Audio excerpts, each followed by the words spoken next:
Hi, Tina Peters here.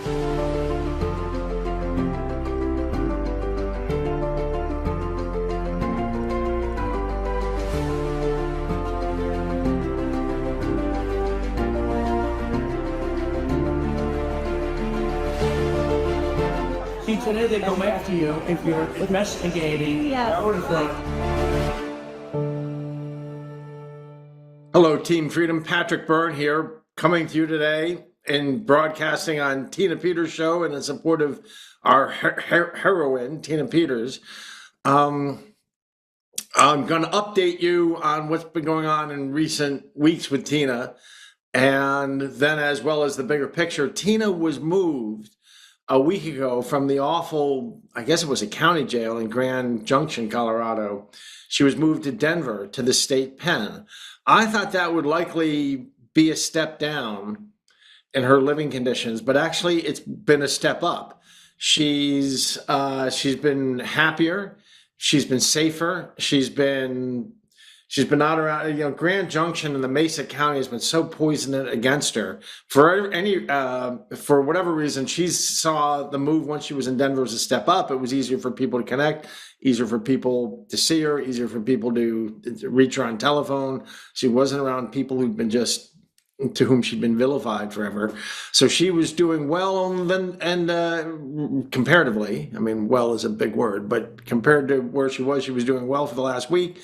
Then we've gotten word, unconfirmed, but that she was moved last night from Denver down to Pueblo, Colorado, probably just to inconvenience her, make it harder to reach her, stress her out. Change and movement is just a way to stress a 70-year-old woman out. Also, what happened was a writ of habeas corpus was filed. Now, and Apollo, can you hear me? Can you come on for a second? Was that writ the federal writ filed by the DOJ? Who filed it? Aha. Okay. Well, there's been legal work in the action for so many reasons. This was flawed. I feel I'm preaching to the choir to walk through it with this crowd again, but the charges should never have been brought. When she was absolutely doing her job, she was doing her job in the face of corruption. Because she did her job, we gathered very significant evidence, the evidence that really broke things open, one could argue, for the country and saved the country. And yet they came up with Mickey Mouse and so Tina would serve as a deterrent. So her story would, and they could convince election officials across the country not to question anything. They prosecuted her for Mickey Mouse stuff, that she had gotten somebody an ID so they could come in and take an image of the hard drive so that the bad guys could be caught cheating, things like this.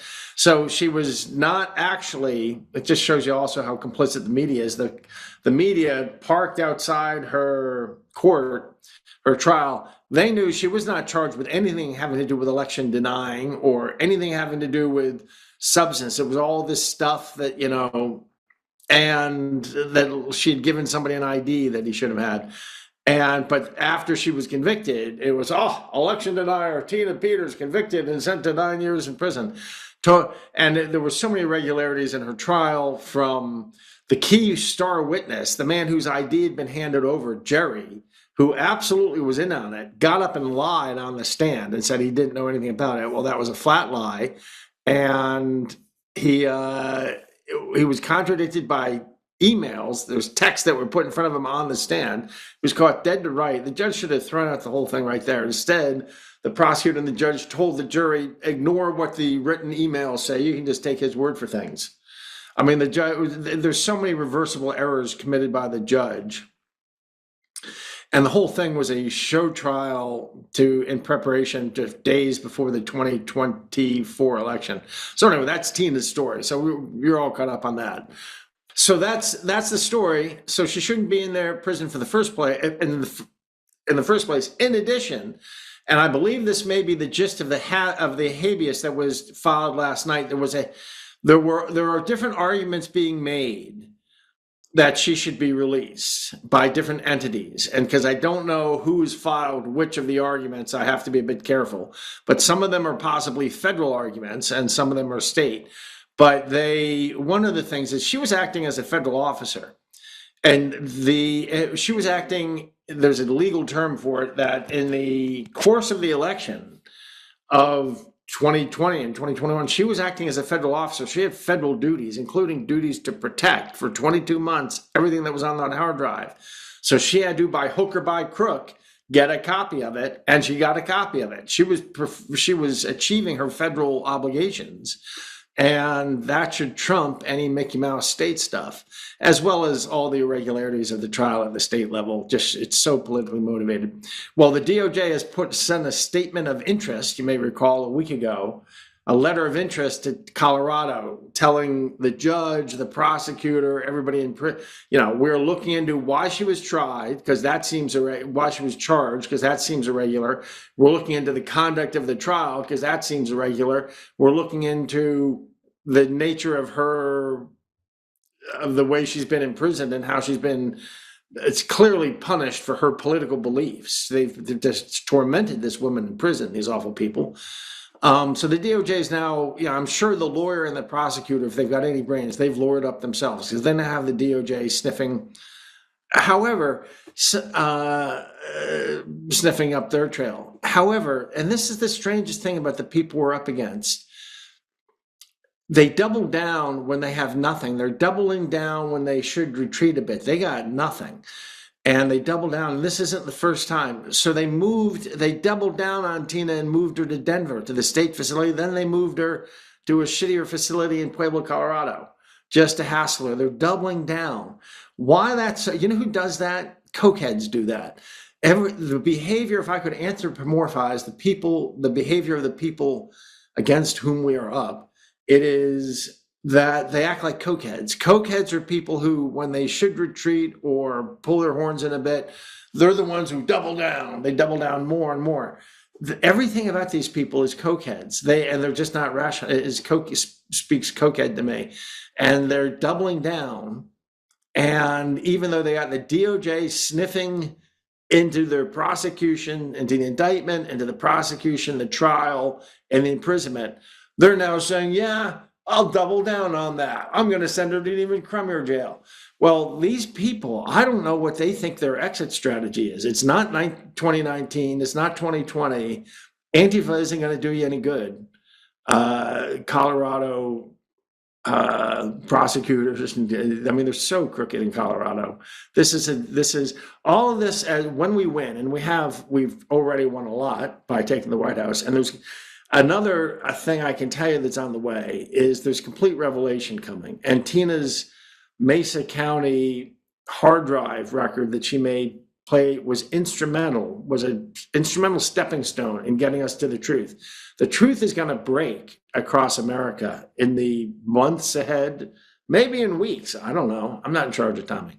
But the truth about everything's going to break. And every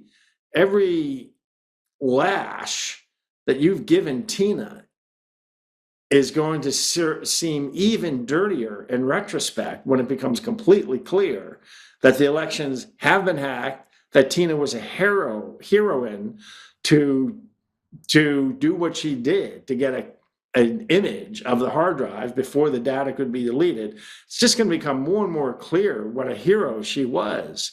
So their strategy of doubling down, they think they're going to scare us now. They think they're going to scare Donald Trump out of this. That's funny. So they're really irrational that they're doubling down now on their mistreatment of Tina.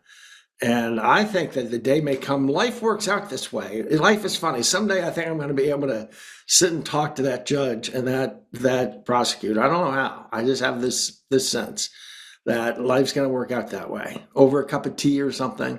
And I really want to find out what's in their mind. Because the best I can guess is they were on coke, to think that the appropriate thing to do at this point is just to keep doubling down, instead of maybe pulling in their horns and trying to appear a little reasonable.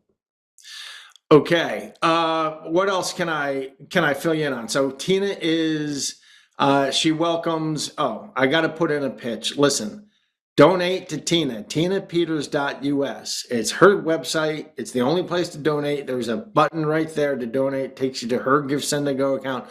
There should be no question about where you donate if you want to support Tina Peters. Please go and donate $10. If everyone listening to this show would just donate $10, I mean, it'd be. You can't believe what this woman has done for the country. And you can't take 30 seconds. I mean, you can do it in 30 seconds. Go to tinapeters.us. Click in the upper right-hand corner on that and takes you to the donation page. Donate $10. In 30 seconds, you can be done. This woman is living in solitary confinement on bread and water for you. And it's a wonderful 70-year-old woman, had her own life, had a son who was a Navy SEAL, died in service in a parachute accident, Gold Star mom. And she was just trying to do what's interesting. My read on her is that she's not in the least politically hardcore. She was just like a 65-year-old woman who wanted to give something back to society. And she ran for county recorder, and her concern was that the DMV wait times were too long. She wanted more aisles at the DMV or something in her county. And she got caught, and then some funny things happened in an election, and she did what seemed like the right thing to do, and now she's sitting in jail for the rest of her life. By the way, every year you sit in jail ages you like 3 years. So if you're 70 and you go to jail for 9 years, it ages you like 27 years. So it's like you come out 97 biologically. So this is essentially a life sentence for Tina. And she's a hero. There's no chance. I can be confident. There's no chance. See, this is why it's probably good that guys like Flynn or me are not president, because if we were president, I think we would already have sent the 82nd Airborne. This is disgraceful. But Trump is doing it through the legal process as well. He should. My understanding is it's been perfectly clear. There's this story going around that I know has been made public, that he said to his lawyers, he knows Tina. There's images of Tina, they were Mar-a-Lago together. He told them, get her out of jail. And the DOJ, the US government, can bring a lot on Colorado for them to, this is obscene. This is legal obscenity, what they've done to her. And it just shows you how horrible these lawfare people are. They care nothing. They're such phonies. They go around sniffing their own farts and holding themselves out as so sanctimonious in their law school faculty lounges and about the cause they take up. This is the most egregious railroading of justice. And it's not just about this woman. It was done in order to have a terroristic-like effect on the country and scare people from doing anything about election integrity. I mean, it's an extraordinarily not just unjust and biased prosecution, but with an incredibly political end, simply to scare election workers so they can continue cheating in elections. That's a horrible thing for some. So, I mean, this is straight out of Stalinist show trial. I mean, these people are just that horrible that we're dealing with. It's really hard to I always try to remember they're Americans too, and we love each other, and we're trying to work this out. But boy, these people don't act like Americans. They act like they want to destroy our country, to me. Okay, so Tina. What else can I tell you about Tina? Let's see. People are able to get her on the phone. She really enjoys any phone calls she has. There's the federal government has sent a letter of interest. There's been a state filing yesterday, a habeas corpus. I have not read that filing, so I don't know what argument is being made.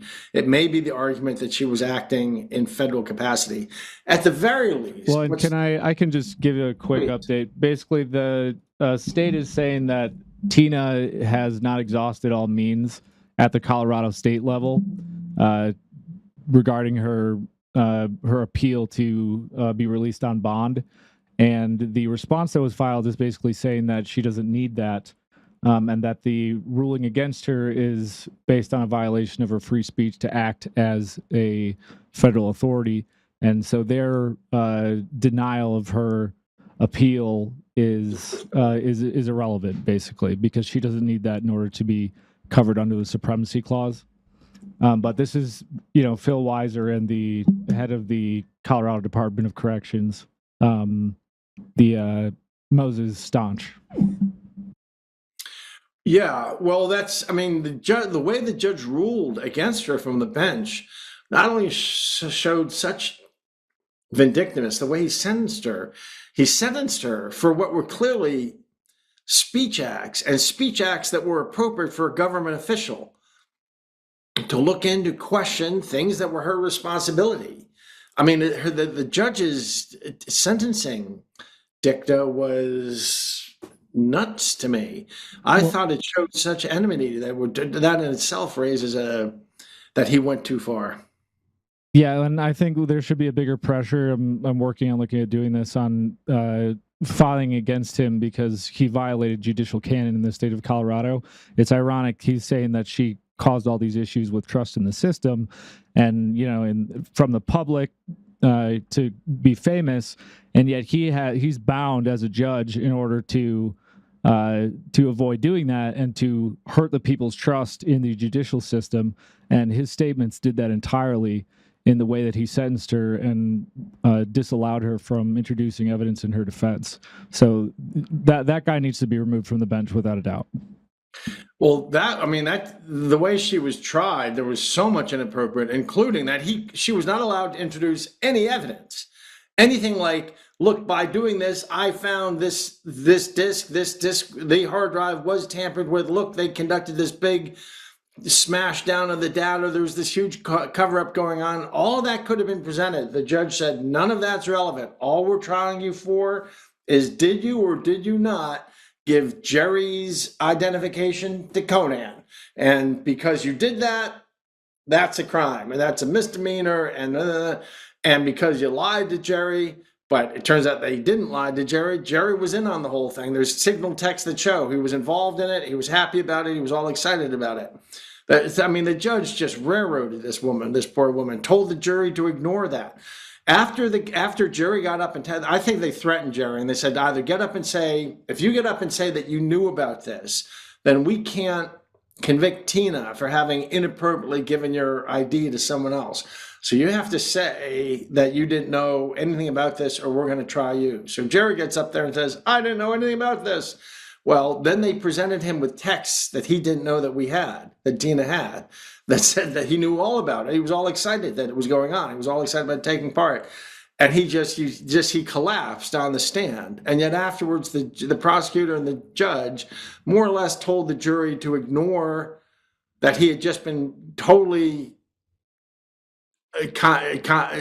revealed to be a liar, and just ignore that and ignore the text and just take his word for things. It was the strangest instruction. Do you remember do you know what I'm talking about, Apollo? Yeah.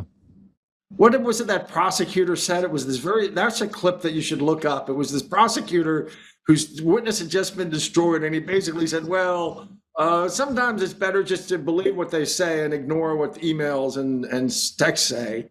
Yeah, I can't remember exactly his words, but it was wild to watch it live. I remember watching it live, and remember it was very relevant because the entire narrative that a lot of this was being framed around is the fact that she was acting in bad faith and manipulating people to run some kind of secret nonsense that was against the interests of the people.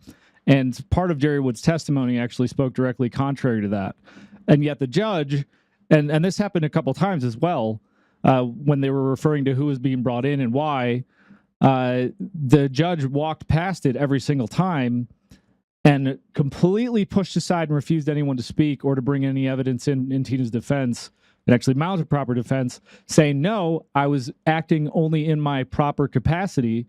And they pushed aside Jerry Wood's issues and other testimony that showed that, no, she was acting correctly and that the information that she actually did a backup of was relevant and required under law. They walked past all of it and said, no, Tina was looking for fame. And then he spent 20 minutes during her sentencing calling her a charlatan and all these other things. Yeah, really, really horrible at so many levels. Horrible because it's wrong about her because she's such a decent woman and a patriot who's just trying to it's nuts that she was doing this looking for fame or anything. And she found the proof that they had completely, the proof she found is going to be clear within the weeks or months ahead, was key to saving our nation, because it's going to come out that the worst stories you heard about 2020 or during 2020 are true. This election equipment does all come, the technology all comes out of Venezuela. It's the Venezuelan mafia. The Venezuelan, there's an office in Serbia that comes along and changes results. It did so in Mesa County. They found the evidence of that. They found the artifact of that in the Mesa County #3 report, where they see that there was during the election of 2020, someone created a new hard drive and shifted everything over and changed a bunch of votes on the way. Now, all they got to was thing that must have been a hidden script inside the machine. We now know how it's done. It's done from an office in Serbia right after the precincts close. That's where it's done from, and we know just how we know everything about it. So, and her evidence was key in finding that. We found it's not done from a hidden script in the machine. It's being done from Serbia. But that's so I mean, she's like was part of saving America, and yet she's sitting in an 8x6 cell right now. And what do you make of Apollo? What is their thinking that they would double down at this point? Don't you think they would be worried a little bit that might be counterproductive for them? Well, I mean, you should, and it has in a lot of ways. I don't think that they feel they have a choice. Part of it is because they're locked in with the narrative and how hard they've actually gone after Tina, because in many ways, the way that they used her on the national scale, similar to how they've done to Trump and you and other people who've been fighting this, her actions to preserve those records, showing some of the vulnerabilities clear as day, and the fact that they do have multiple databases, that there were things that were uncertified that automatically should have made all of those machines completely unusable, and by law invalidated the results and required some other action to be taken. I don't know that they had another option, at least in their eyes, because the narrative in many ways focused on Tina committing crimes, and her actions were the problem, not the fact that what she discovered being the problem. So they either have to say, we're going to let her off, and then try to hold on to the idea that the evidence that she actually uncovered wasn't valid. It didn't show that there was, actionable problems with what occurred and what that means for the rest of the country. But then at the same time, these people are just hypocrites. So I don't think that they have a heart left to really, look at the world realistically. Yeah, isn't that strange though? I mean, they seem like, but normally, even if they're hypocrites and bad on all these other ways, self-preservation is something they care about. If they cared about self-preservation, they would have a long time ago started trying to find graceful ways to backpedal for this. They're doubling down. Do they really think this is going to take 4 years, that we're going to get to another election? And I mean, I wonder what their exit plan is. This isn't going to take 4 years. I don't think it's going to take 4 months. It may not take 4 weeks from here. No, So I mean, they just double down is going to look worse and worse for them. I agree. Public sentiment, because of how they're treating Tina, is already, I would say, at an all-time low. But the backlash when Tina is vindicated, which I do believe will happen, is going to be a much greater problem for them, because they have so many people that they have weaponized against Tina without really their own knowledge, because they've eaten up the narrative. But every time that they file something and they continue to push this, and some of their ridiculous motions to deny her bonded appeals, and the hypocrisy that they show in how they sentence other types of cases, and even in the state of Colorado over the last year, it's only making them look worse and worse. And I think it's going to open them up to more, justice when the boomerang comes back around. And it even shows that the rot in the Colorado judicial system goes up at least to the appellate level, because here we have a 70-year-old woman with a very dodgy case that is being appealed. In any normal circumstance, what happens when a case is out on appeal and there's a good appeal? The question is, do you want a person sitting in jail for a year while things move through the appeal process? Well, if there's a good chance if a reasonable chance is not going to, that the appeal they're going to get out, you don't want them spending a year in jail for nothing. especially if they're already 70 years old. So how many years does she have left? You're going to have one of them spent in jail as we're just waiting for appeal. Why not let somebody out? And, she's not going to run. She's ties to the community. She's 70 years old.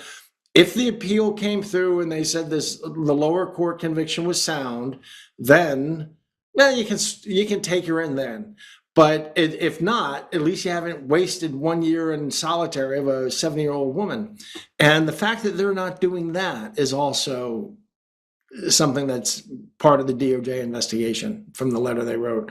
I mean, everything about this smells like a railroading, like a Stalinist show trial. And that's what we're really faced here, Apollo. We faced a Bolshevik revolution. And it's by the grace of God that we jujitsu'd it our way out of it, at least for now, Yeah, I agree. And it's very reminiscent of everything that we're seeing across the country, because I think I agree with you. They're miscalibrated in the public opinion, especially with Tina's case and how they're handling her motion for at least coming out on bond, which you just stated very well. But look at what they've been doing at the federal level, too. You have all these judges who are going back against Trump's orders regarding funding, regarding the media. And he just had another, issue where a judge ruled on his ability to, take people out of the press pool. He just pulled Newswire. And all they're trying to do is build the narrative that he's a dictator. But there's no actual, there's nothing they can show the people that's substantive. So you have really just clearer and clearer that the judiciary is assuming all powers of, all branches of the government, because they're essentially writing laws and deciding that even the president of the United States doesn't have the power to overrule them, because they'll just say no. And I mean, but that's the world that we're living in. It's communist with a very unique spin now.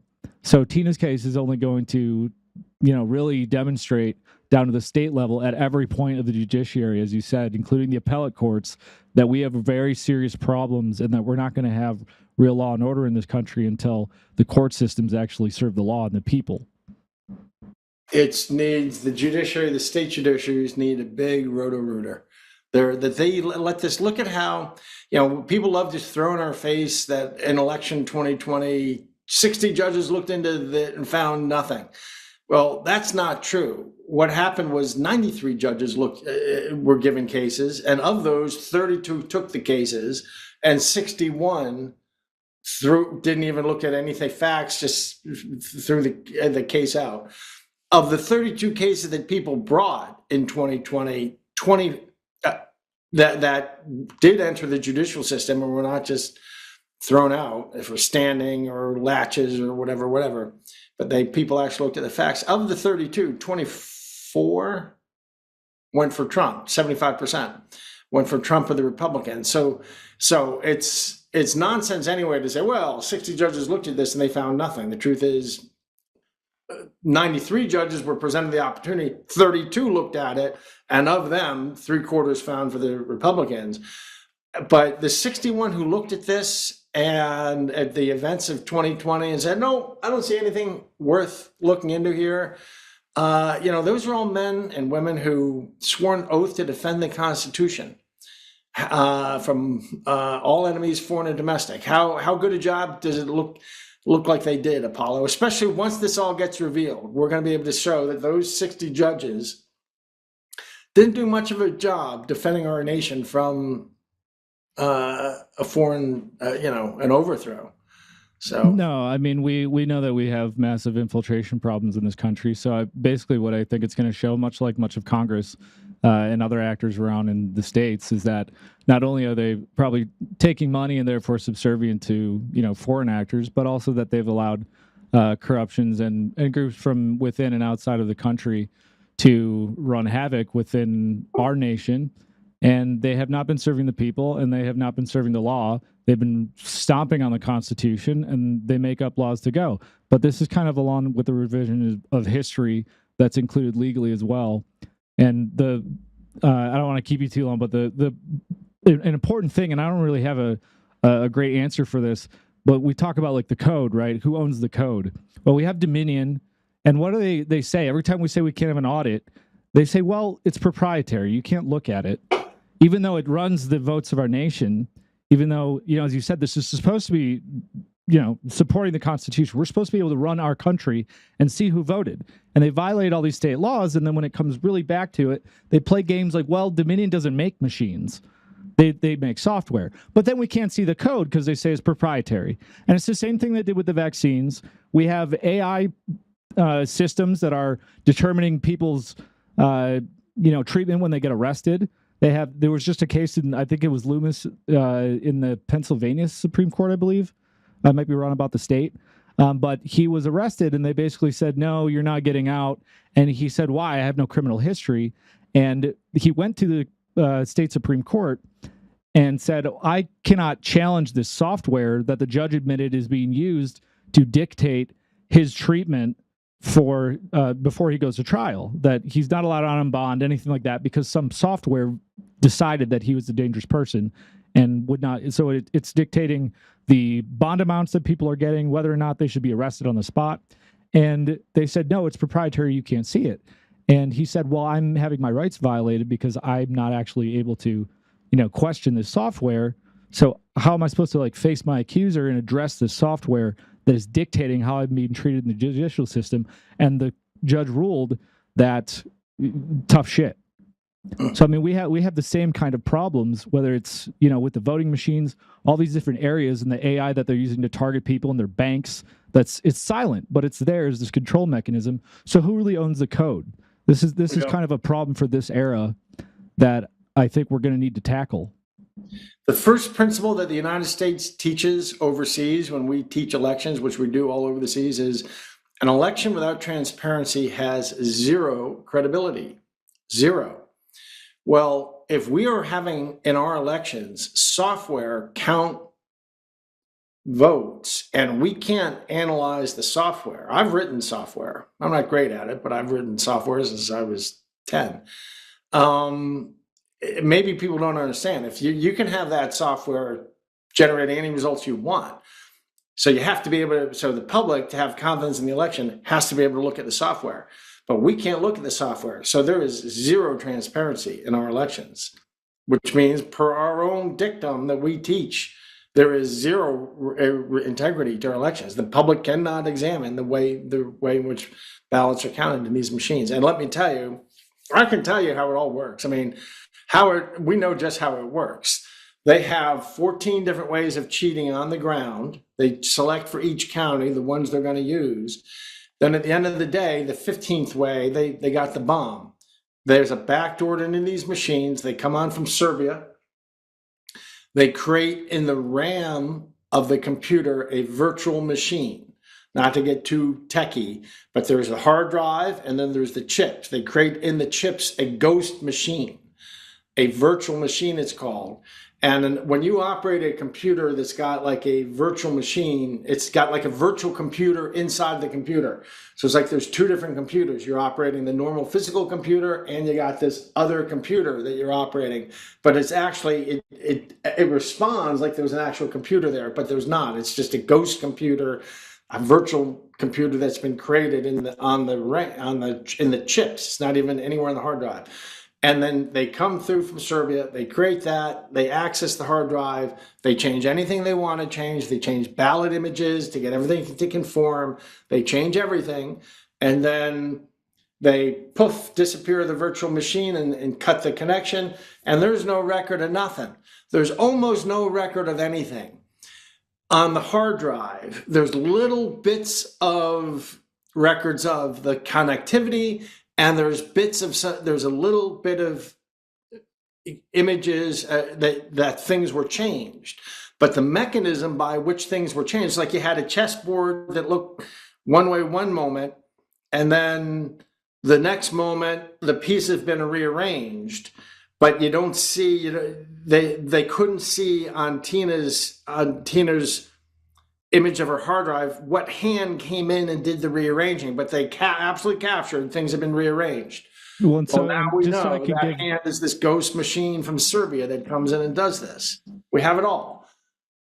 Well, so that I'm glad you said that, actually. And in Tina's case specifically, what you're talking about, just for the audience who's not technical, Like if you play chess against a computer, you'll have a record of like, okay, this move, this move, this move, this move.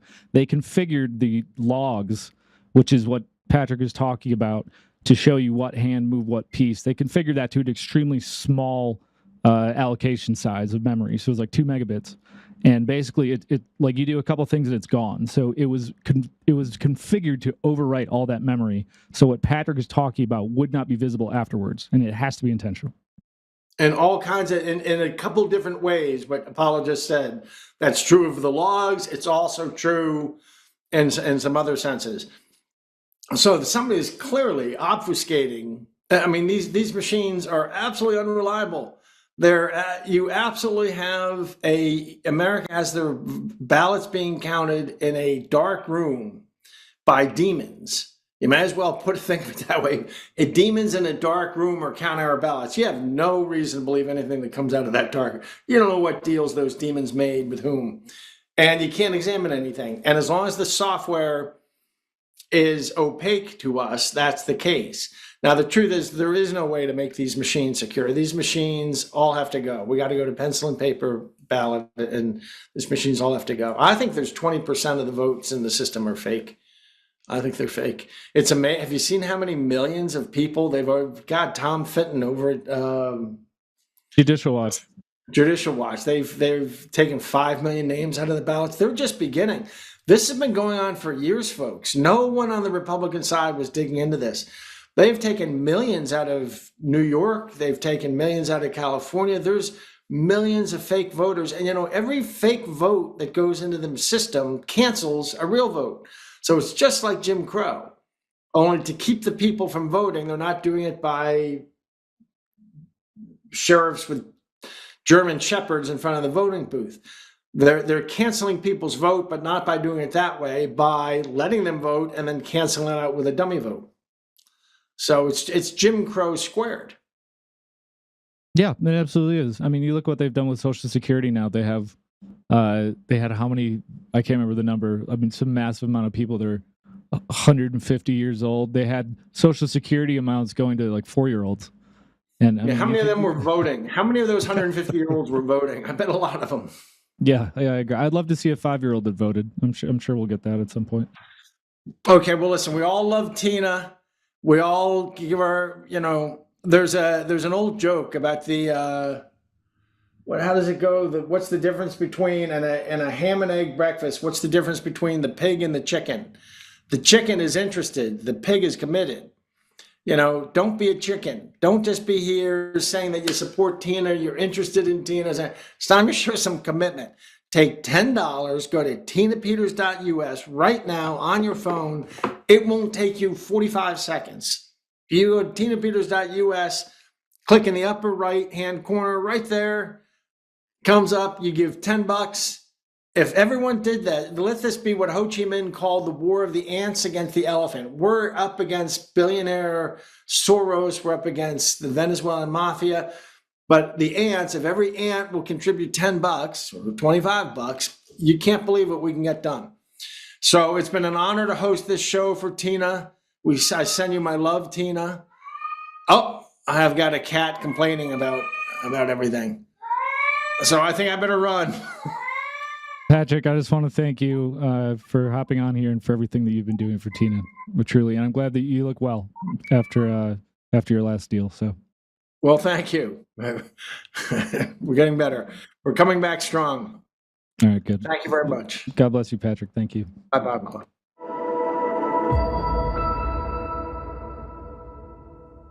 Hi, I'm Joe, Supreme Leader of DCF Guns. What is DCF Guns, you ask?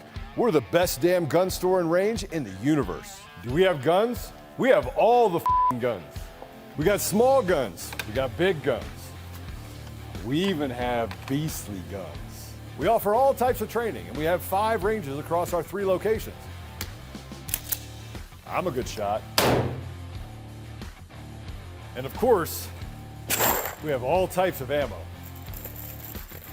We even have flamethrowers. Woo! We offer incredible membership opportunities, and members save even more on guns, ammo, and accessories. Military, both active and retired, and first responders get up to 40% off memberships. Come join the DCF family today. where we keep the range hot and the deals hotter.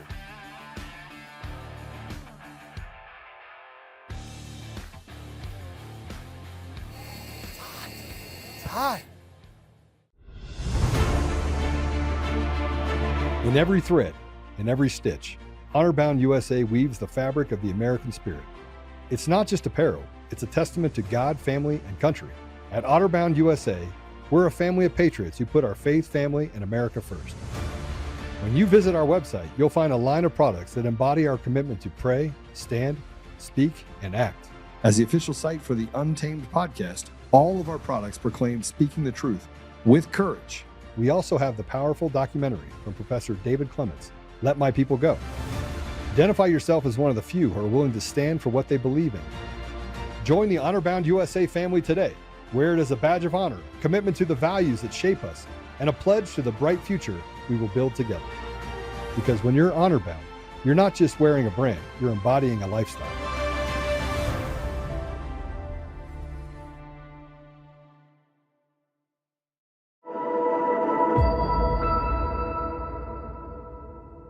All right, everyone. Well, again, a big thank you to Patrick for everything that he's been doing for Tina this entire time. And for all of you who've been supporting Tina, make sure that you take up Patrick's suggestions to support her. Please, again, of course, tinapeters.us. Go there. The only place you can really donate. We'll take you direct to her Give, Send, Go if you want to get, if you want to help Tina out that way. And then you can, of course, contact Jared Polis up on the screen here. Please be respectful, but email the governor at governorpolis@state.co.us. And you can also call 303-866-2885 or 303-866-2471. Again, please be respectful, but tell Jared Polis that Tina Peters needs to be freed and that there's no reason not to do so. Make sure that you hold him accountable.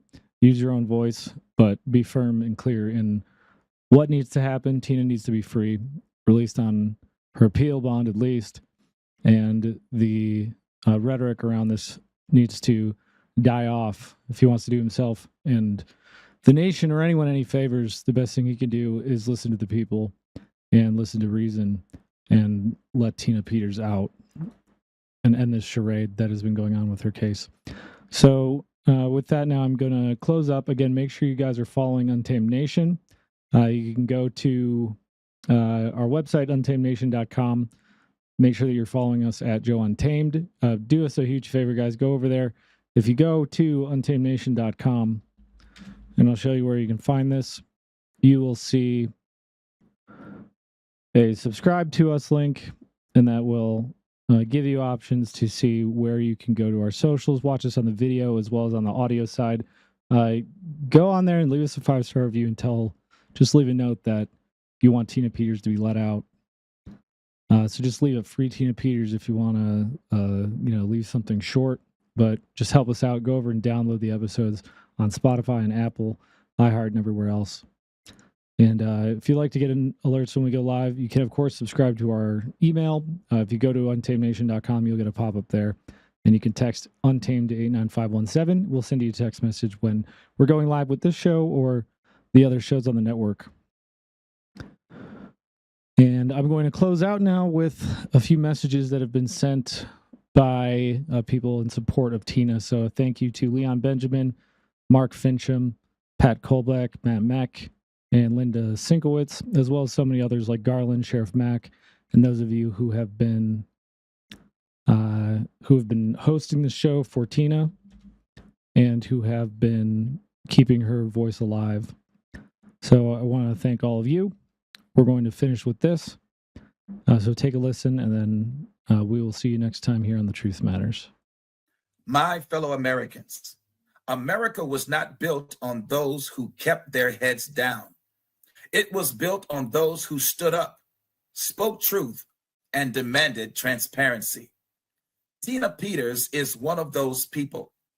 She stood up for election integrity and that every vote should be verifiable and every process accountable. Now she's behind bars, not because she harmed anyone. It is not because she committed any crimes, but it is because she dared to question those in power. In the land of the free, asking questions should never be a crime.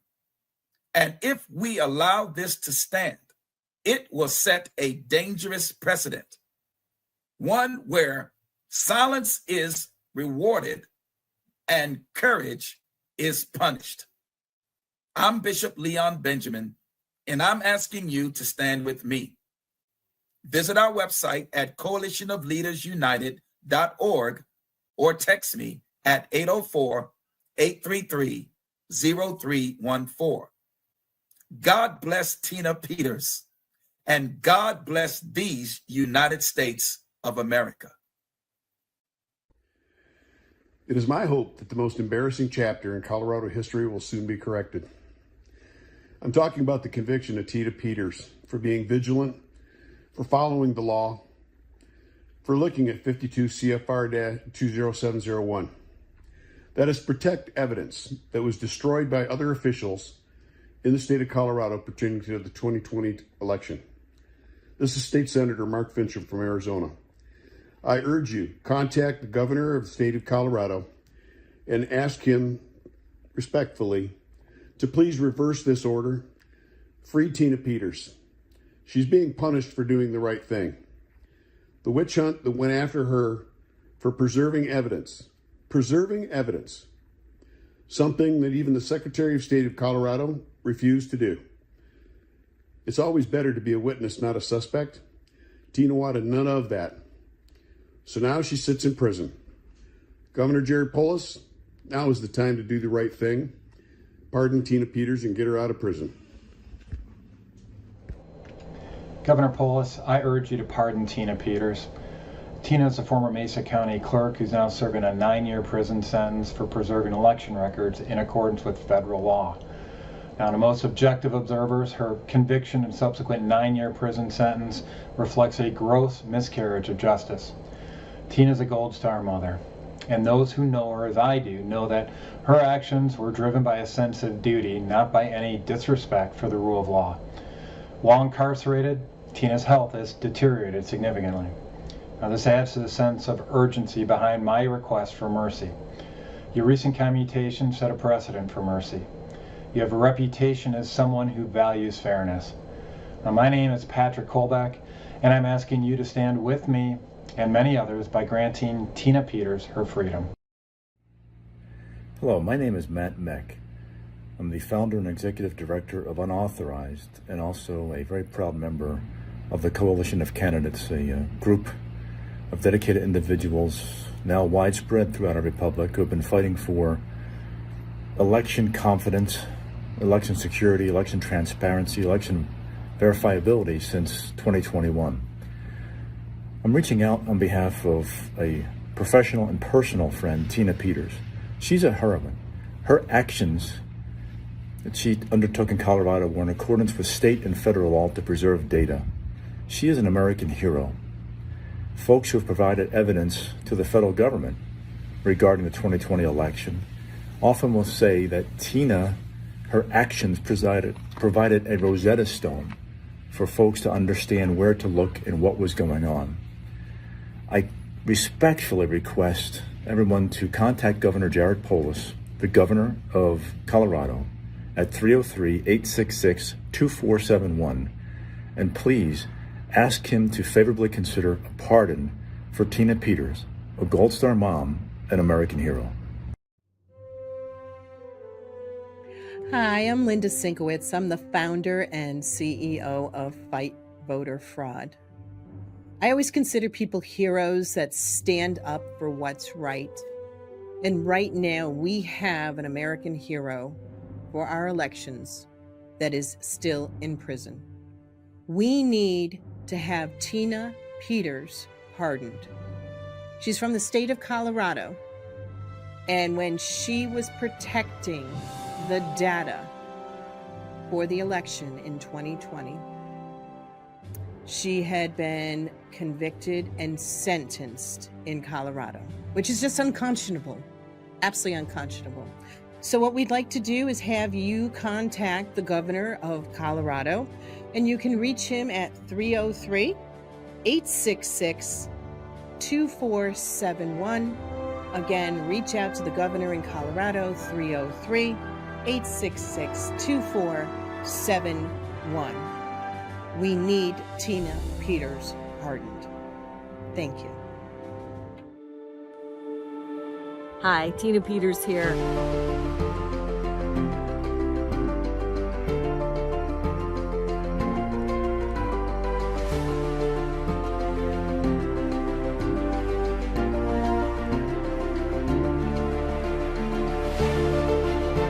See, today they go after you if you're investigating, that sort of thing.